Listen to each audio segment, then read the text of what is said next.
जय सीताराम. रामकृष्ण हरी, रामकृष्ण हरी. सदाही सुखी राहावा सगळेजण. माता बहिणींनो, सगळे सुखी राहावा, मस्त राहावा, आनंदी राहावा, मनची इच्छा पुरी व्हावा. माझा सगळ्यांना आशीर्वाद आहे. मी सगळ्यांना आशीर्वाद द्यायलाच बसलेले असते. आपल्याला काय पैसे भेटू द्या ना भेटू द्या, प्रिया आपल्याला आशीर्वाद द्यायचा आहे बघा मुलींनो. बस आपल्याला आशीर्वाद द्यायचा आहे, त्याच्यासाठीच मी व्हिडिओ बनवते. कवा आपल्याला पैसे भेटणार आणि कवा काय, कधी आपले व्हिडिओ व्हायरल होणार. आपले व्हिडिओ कसं कमी आवाजाचे व्हिडिओ असते तर आपले व्हिडिओ म्हणजे कसं लोकांचे व्हिडिओ कसं माता बहिणीचे व्हिडिओ कसे असतात बघा. असं जोरात बोलणं, वाकडं तिकडं बोलणं, कसं बी बोलणं ते आपल्याला आवडत नाही बघा. भले आपल्याला पैसे भेटू अगर ना भेटू, मी कामधंदा करते, मला त्याच्यातून पैसे भेटते चांगले बघा. हाय कर्ज पाणी जाईल निघून शिने. काम करते की मी काम करते ना, मी काम करते बघा मुलींनो, भरपूर काम करते. आपल्याला देवा परमेश्वराने ताकद दिलेली, आपण काम करते. आपल्याला आयतं कुणाचंच नको, आपल्याला दिलं तरी नको.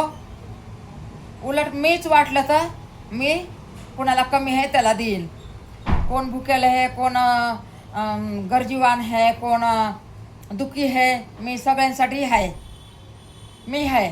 कधी बी तुम्हाला काय वाटलं तर मला तुम्ही बोला, मी आहे तुमच्यासाठी मुलींनो. म्हणून ह्या बघा मी म्हणलं एक आपलं गोष्ट सांगावा, कहाणी कथा सांगावं म्हणलं.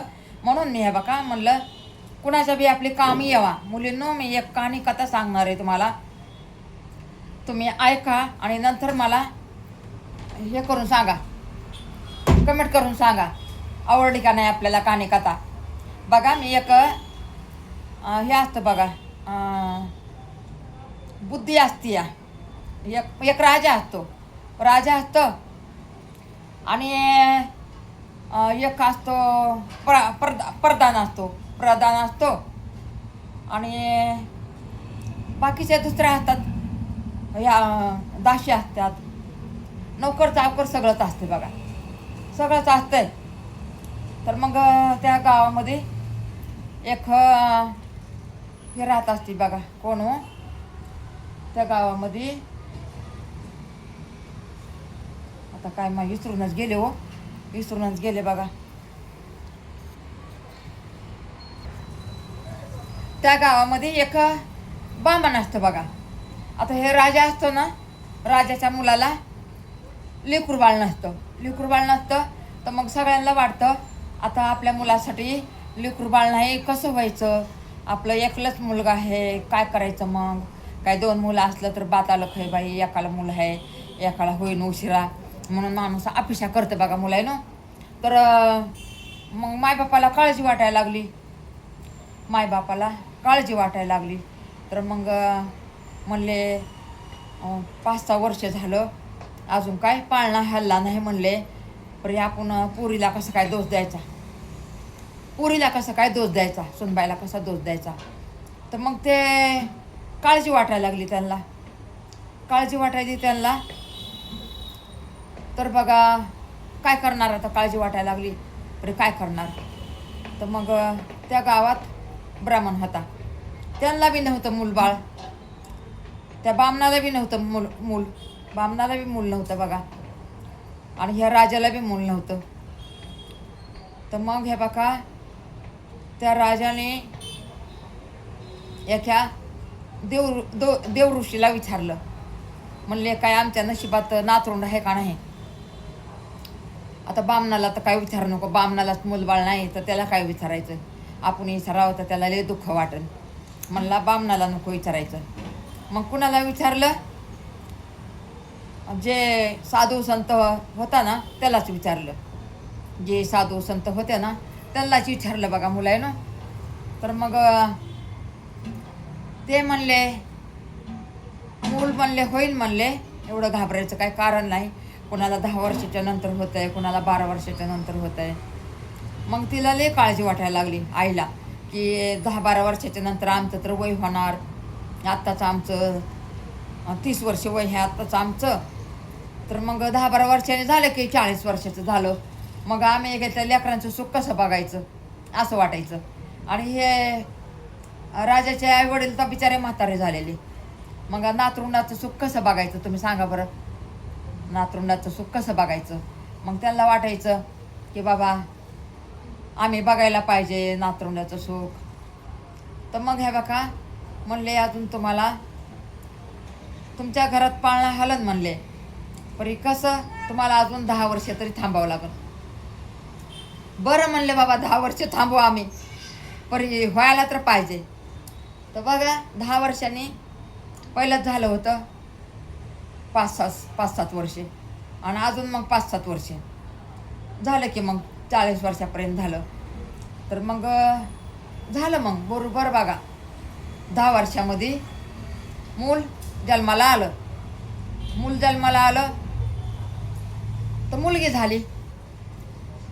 मग पहिल्या मुलीला सगळ्या गावामध्ये जेवणं वाटले, घरी लोक बोलवले, घरी पाहुणे बोलवले, सगळं चांगलं झालं. आणि त्याच्यानंतर मग बघा त्याच्यानंतर वापस 2 वर्षांनी वापस मुलगी झाली. अरे बापरे म्हणले पहिली मुलगी, दुसरी मुलगी, आणि घराला वारीसदार. आता हे लेकरं 2 मोठ्या झाल्या पोरी, हे लहानाच्या मोठ्या झाल्या पोरी. म्हणायला लागले आता काय करायचं, घराला काय वारीसदार नको का. आता दोन्ही पोरी. मग आता म्हणले काय करायचं. म्हणले काय ना काय झालंय ना, एका पोरीला करायचं घर जावाई, त्यालाच राजा हाकायला द्यायचं. बघा मग आता हुडकायला लागले तसे मुलं हुडकायला लागले. बाबा कोण घर जावाई होणार आहे का, असे दौंडी करायचे. कोणी बी घर जावाई होता असला तर आम्ही त्याला राजावर बसवणार, गादीवर बसवणार. पण आता मायबापा सोडून कोण येतं हो. मायबापा सोडून कोण येतं का सांगा बरं.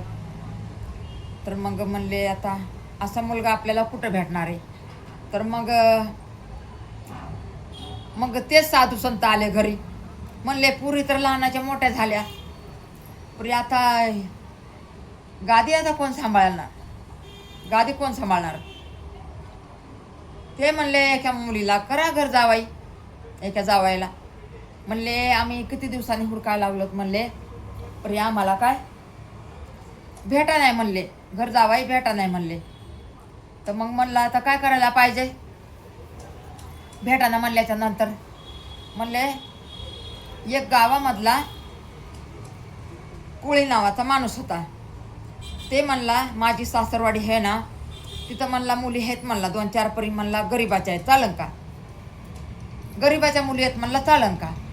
तर हे म्हणले बाबा गरीबाच्या असू दे कशा पण असू दे, परी आम्हाला काय कमी आहे का.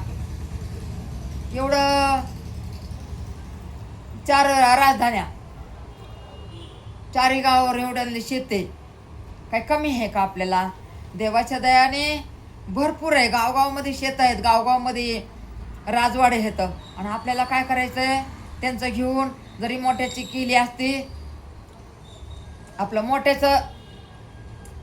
मोठ्या घराण्यातली मुलगी समजा मुलगी दिली असती तर आपल्याला काय करायचं होतं त्यांचं धनदौलत. समजा आपली पोरगी समजा सुखाने राहील. तर मग बघा कोणत्या गावामध्ये मुलगा भेटाना हो, मुलगीच म्हणते मी, मुलगा भेटाना. तर मग एका गावामध्ये त्या 2 पोरी होत्या ना, तर त्या पोरी त्यांच्या नातेवाईकमध्ये दिल्या. म्हणले अहो आम्हाला मुलगा पाहिजे आणि घर जावं व्हायला पाहिजे, आम्हाला मुलीला काय करायचं. मुली नाही म्हणले आम्हाला पाहिजे, आमचे पाहुणे आहेत त्यांच्यासाठी ठीक आहे. मग त्यांच्यासाठी त्या मुली दिल्या बघा, त्यांच्या भाऊभाऊकीमध्ये त्या गरीब घरातल्या मुली. आणि मग आता ह्या मुलीला आपल्याला घर जावाई करायचं होतं, राजाला घर जावाई पाहिजे होता. मग तसा मुलगा भेटाना ना, मुली तर या त्यांच्या भाऊभाऊकीमधल्या मुलांना भेटल्या, पण ह्यांना मुलगा पाहिजे होता ना, मुली थोड्या पाहिजे होत्या. तर मग बघा म्हणले हाय बाबा, म्हणले आपल्याच गावाच्या शेजारी हे गाव, तिथं म्हणला 2-4 मुलं येतं बघा. आणि म्हणला ती बी काय मोठे नाही तर गरीब घराण्यातले येतं, चालन का तुम्हाला. म्हणले हो आम्हाला चालन की. मग हे बघा गरीब घराण्यातली मुलं 4 आणले चारी मधली म्हणले आता आमच्या मुलीला कोणता पसंत होईल त्याच्यामध्ये करू. त्या मुली म्हणल्या मी तर आता काही लग्न नाही करणार, मोठ्या ताईचं हो द्या, त्याच्यानंतर माझं बघू लग्न. मग बघा त्या मोठ्या मुलीचं लग्न घर जावाई करून बोली केली, घर जावाई आम्हाला पाहिजे. तर म्हणले हो होणार ना, चौघी म्हणले हो होणार ना. एकच म्हणला त्याच्यातला नाही नाही मी नाही होणार, गरीब आहे म्हणून काय झालं, मी काय तुमच्यात पडू का, आणि तुमचं राजे हा मी घेऊ, मला नको. तिन्ही मुलं खुश झाले. मग त्याच्यातून एक मुलगा त्या मुलीला पसंत झाला ना, त्या मुलाबरोबर त्या मुलीचं लग्न लावलं. त्याला मायबाप होते, एक बहीण होती त्या मुलाला. मग सगळं त्यांचं काय फुटकं तुटकं घर होतं. मग लग्न झालं की सगळं ह्यांना एक राजवाडा ह्यांना दिला आणि त्या गादीवर त्या जावायला बसवलं. बघा किती नशीब निवडलं बरं त्याचं, एवढ्या गरीब मुलाचं किती नशीब निवडलं बघा की. असं असते बघा माणसाचं, देव कुठं आहे बघा, कशातून आपलं नशीब निवडन ना ते आपल्याला सांगता येत नाही मुलींनो. म्हणून हे बघा की मनाला जाऊ नका की आमचं नशीबच असं, आमचं नशीबच तसं. हे बघा आपल्या भाग्यात असलं तरी आपल्याला बुद्धी चालवावं लागते आणि भाग्यात नसलं तरी बी आपण बुद्धी चालवलं तर भाग्य आपोआप आपल्या कर्मामध्ये येतं या भाग्य. म्हणून हे बघा आपण बुद्धी चालवायची. बुद्धी एक कशी चंचल आहे बुद्धी. म्हणून हे बघा मुलांनो बुद्धी चालवायची. आता आपण म्हणतात बघा, आता ते घर जावाई झाला आणि एवढा जावाई ते भारीनं सगळं राज्य सांभाळायला लागला. बघा एखादा मुलगा म्हणतोय घ्या लुटून आणि जा कुठून, हे का नाही, लुटमारी करून जातात उठून, असं करतात हो. पण ते मुलगा 2 वर्ष एवढा चांगला राहिला आणि तिसऱ्या पोरीचं मग लग्न करून दिलं, त्यांनीच लग्न करून दिलं, मेवणीचं स्वतः लग्न करून दिलं. बघा मग किती ते भाग्यवानच म्हणायला पाहिजे ना कोण, ते जावाई. आणि त्यांना काय अलक राजवाडा भेटला, त्यांना काय टेन्शनच नाही. मायबापावर बी ध्यान राहायला लागलं, राजावर बी ध्यान राहायला लागलं. म्हणून हे बघा बुद्धी माणसाची चालवलीनं सगळं काय होतंय बघा. बुद्धी चालवायला पाहिजे. दुसऱ्या वेळी पोरीचं लग्न झालं, तिचं बी चांगलं झालं, चांगल्या घराण्यात दिली, सगळं त्या मेहुण्यानी केलं, घर जावाई केलं तर त्यांनी सगळं केलं. आपली बहीण म्हणून स्वतःच्या बहिणीचं लग्न करून दिलं. बघा न राहिलं कोण, हे दोघं नवरा बायको, राजाची मुलगी आणि जे जावाई आणि त्या मुलाची आई, आणि हे नवरा बायकोला हे वेगळं राजा ह्यांचं, त्यांना वेगळं. बघा किती बघा नशिबाने किती जोर मारला बघा बरं. बुद्धी चालवावं लागते मुलांनो, बुद्धी चालवावं लागते. या आपण म्हणतो माझ्या भाग्यामध्येच नाही, आपल्या नशिबातच नाही. अरे बाबा भाग्यामध्ये असते, नशिबात असते, बुद्धी चालवायचं. आता आपल्याला कामधंदा नाही आहे, आपल्याला समजा कामधंदा नाही, आपण काय म्हणतात बाई कुठं कामच नाही भेटत. अहो 17 जागेवर फिरावं लागतं. आपल्याला शिक्षण नाही, पाणी नाही, काय नाही, आपल्याला कुठून काम भेटन तुम्ही सांगा बरं. आगड बगडच काम भेटणार आहे ना आपल्याला, कुठं बी लोकांची गुलामी करायचंच काम भेटणार आपल्याला, काय कुठं ऑफिसमध्ये नाही काम भेटणार. म्हणून हे बघा आपण गोरगरीब बी असलो, तुम्ही गोरगरीब बी असलात किंवा मी बी असलं तर ह्या बघा बुद्धी चालवायची, आपल्याला नक्कीच काम भेटते. आणि इमानदारीनं काम करायचं. इमानदारीनं काम केलं ना कधीच कमी नाही पडणार. आपल्याला अनुभव भरपूर आहे बघा, आपलेच अनुभव भरपूर आहे, असं नाही की आपल्याला अनुभव नाही. मला तर हे बघा सगळे अनुभव आहे, मला बिझनेसचा अनुभव आहे, मला कामाचा अनुभव आहे, मला हे बघा कसं राहायचं ते अनुभव आहे. पण मी राहते बघा साधी भोळी राहते. वाटायचं लेकरं मोठे झाल्यावर की मी एक चांगलं राहीन, आईस करण. अरे जाऊ द्या, आपलं तेवढं नसं ना आपलं आईस करायचं. मी तर प्रयत्न भरपूर केलेत बघा. आता प्रयत्न करून बी जर नाही झालं तर ना होऊ द्या. हे बघा जे चाललंय ना त्याच्यामध्ये आपण खुश राहायला शिकायचं. आपलं म्हणायचं नाही की आपल्या नशिबातच नाही, आपल्या भाग्यातच नाही, असं म्हणायचं नाही हो मुलीनं. हे बघा, कोणचं बी काम असलं ना आपण हेच नाही करायचं, महागच नाही घ्यायचं, करत राहायचं, करत राहायचं, करत राहायचं, करत राहायचं, करत राहायचं. शिधा रस्त्याने गेलं ना आपल्याला काटा पण मोडत नाही. आणि हे बघा, अशी तशी वाकडे तिकडे वाट वळवली ना माणसाचं सगळं वाकडं होतंय बघा. म्हणून हे बघा, शिधा रस्त्याने जायला शिकायचं, सगळं चांगलं होईल. देवा परमेश्वरा ईश्वरा सगळं चांगलं कर. देवाला हात जोडत राहायचं, नामस्मरण करत राहायचं. हो का, देव आपल्या जिथं तिथं उभा आहे, देव आपल्या जिथं तिथं उभा आहे, असं असतं मुलींना. म्हणून हे बघा, माझी कहाणी कथा ऐकत जा, तुम्हाला बरं वाटेल बघा तुमच्या जीवाला मुलींना. आता कितीक मुलींना वाटतंय मला हे पाहिजे, मला ते पाहिजे, मला असं पाहिजे, मला तसं पाहिजे. बघा मुलींनो, बुद्धी चालवा, नक्कीच तुम्हाला भेटेल. आणि तुम्ही ह्या आईवर विश्वास करा, ह्या आईवर विश्वास करा, तुमच्या मनची इच्छा नक्कीच पुरी होईल. मी काय सांगते ना तुम्ही ऐकत जा, तुमचं नक्कीच स्वप्न पूर्ण होईल. मी तुम्हाला हे बघा एक आई म्हणून सांगते, ऐकत जा. मेन तुम्ही पूर्ण येडव बघा जा, तेव्हा तुम्हाला कळन की आपली आई काय म्हणली. या मुलींनो, माता बहिणींनो, माझ्या भावंडाईंनो, तुम्ही पूर्ण येडव बघा जाऊ. काय 10-15 मिनिटाचं येडव वाजते, या 10-15 मिनिटाचं येडव वाजते, बघा जा की पूर्ण येडव. तुम्ही पूर्ण येडवच बघत नाहीत, मग कसं काय कळणार हो तुम्हाला मुलींनो, सांगा बरं. म्हणून म्हणते पूर्ण येडव बघा जाऊ मुलींनो. पूर्ण येडव तुम्ही बघत नाहीत का? भोळ्या आईचा येडव बघा, तुम्हाला नक्कीच हे बघा.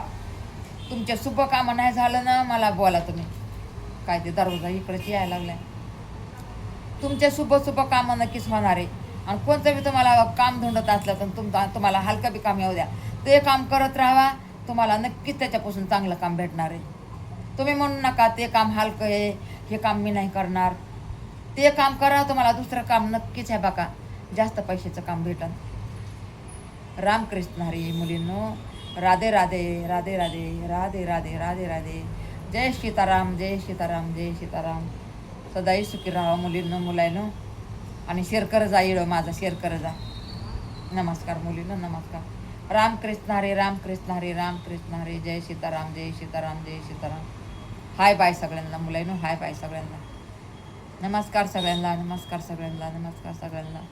किती मिनिटाचं झालंय हो मुलींनो, येडो मलाच काही कळा नाही बघा, ह्या साईडला दिसत पण नाही बघा. नमस्कार मुलींनो, नमस्कार. हाय बाय सगळ्यांना, गुड नाईट सगळ्यांना.